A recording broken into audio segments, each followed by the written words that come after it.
Hi guys, so we are at a little bit of a different angle today. I'm using a new lens and my hair is looking like crazy, but that is all because we are doing a hair tutorial today and I'm not very good at these, so please bear with me. I've been talking about this hairstyle so much on Instagram, in my story, which I've been loving Instagram stories by the way, and also Snapchat. And what it is that it's a French braid with like the tail tucked up in there. It sounds weird, but it's a hairstyle I've been loving and you guys have really said that you guys wanted to see a tutorial. It is very, very simple if you can French braid.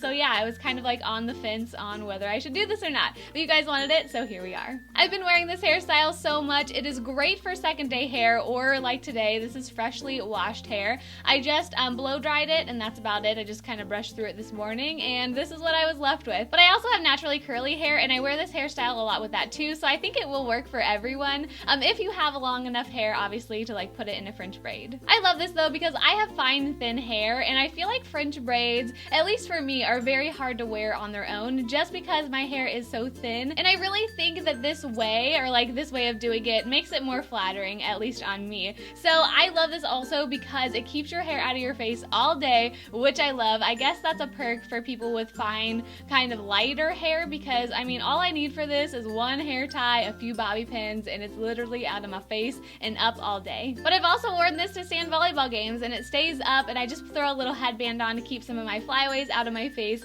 But I guess we're gonna go ahead and get started. The first thing that you obviously want to do is brush through your hair, which I've kind of already done, but I wanted to tell you guys about the wet brush because I love it. I feel like I featured it in maybe a favorites video or something at one point, but I like really just like looked past these for such a long time. My aunt got me one for Christmas and I love it. They're like $9 and I mean it's good for wet or dry hair obviously, and I think it's really surpassing the Tangle Teezer and I've been a huge Tangle Teezer fan. Now I've been really nervous for this next part because I don't know how I'm really gonna show you the braid and everything. I really hope this works out and stays in focus.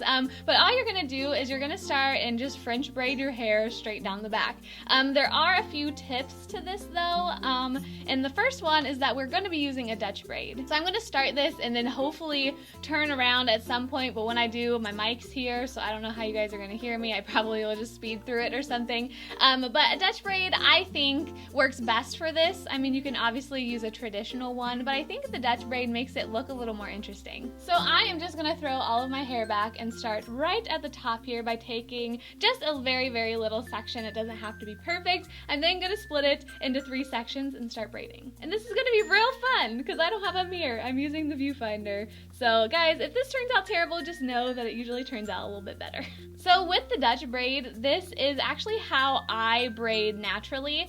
So a Dutch braid is different from an original French braid because the middle strand goes over the outer ones instead of under. So essentially this is making a braid that is inside out, and those bumps that you will see on the top of my hair at the end of this are typically what's underneath in an original French braid. I also like the Dutch braid because I feel like it makes it easier to tuck my hair under at the end because those bumps are on top. I feel like there's a little bit more room to get up under there. I have worn this, or at least tried it with an original braid, and I got it to work, but it was just a little bit more hard. French braiding for me, I've been able to French braid other people's hair for quite some time, but it wasn't until like my high school years that I was able to do it on my own.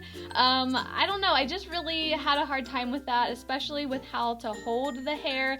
I guess I can turn around now and show you guys what I'm doing, but I just think the key is visualizing it. That's really how I was able to do it. Like, I don't know, visualizing it from the back, but like I said, just practice it, or if you can't French braid, have someone else do it for you. But now to turn around to show you guys what's happening back there.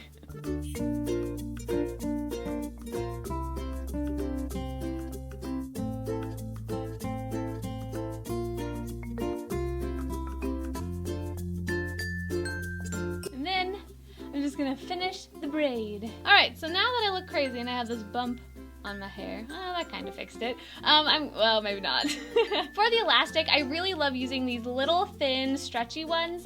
There's also clear ones, but for some reason I like these dark ones a little bit better. But I have done this hairstyle with just a regular good old hair tie like this one, so you can really use anything you have. Alright, so now that I have everything tied off and I have my French braid, hopefully it is looking okay. Let me fix this little bump though, it's driving me nuts. There. Wait, it's in the back now.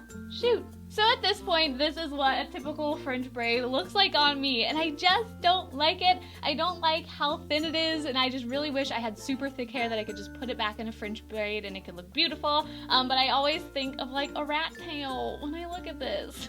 So I'm gonna go ahead and explain to you guys what I'm gonna do before I do it. I'm gonna turn around to show you. So the first thing we need to do is to create a little cubby hole for the braid tail to go up in. So I just take my fingers just like this and kind of wiggle it around just to make a little bit of room in there. And then I'm just gonna roll up the braid starting at the bottom, trying to create just like a little roll, and then I'm gonna stick it up in that little hole that we made. And I'm gonna insert a bobby pin, and then I will turn around and tell you some more.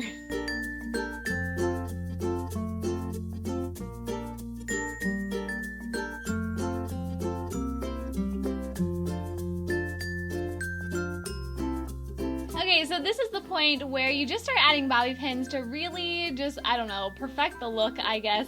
I typically tend to have, can you guys see those little bloopy things from where I rolled the braid up? So I really just try to stick some bobby pins in there. And the big thing for me, especially when I secured this part, was I just put 2 bobby pins and I made sure to crisscross them underneath there so they just hold a lot better. So I'm just gonna add a few more bobby pins. I would add a little bit of hairspray up around this area for all my little flyaways, but I didn't bring any upstairs with me. So just know I would do that, and then I'll show you the final look.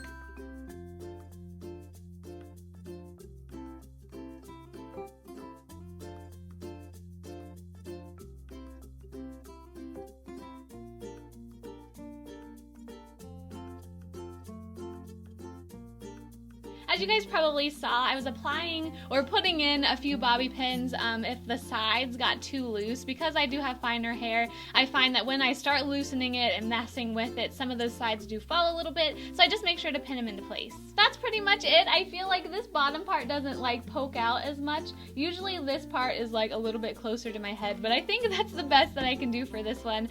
So yeah, I just make sure to loosen up everything and move those little pieces of the braid around just to make it look a little bit more full, and that is it, guys. So super simple and easy. So that has been everything, guys. That is how I do this hairstyle. I really hope you enjoyed this video. Give it a thumbs up if you did. And I just love this hairstyle because it can be dressed up or dressed down so easily. Let me know in a comment down below what you guys think, and let me know of any other braided hairstyles that you guys love if you do have similar hair to me. I love braids. I just don't feel like I can wear them in a lot of different ways because of my hair type. But yeah, can't wait to hear what you guys have to say. As always, have a great day. Thank you so much for watching, and I will see you next time. Bye! Yeah, if you guys can't French braid on yourself, just have someone else help you. Shoot, now I forget which side I'm on. Okay, I think I'm good.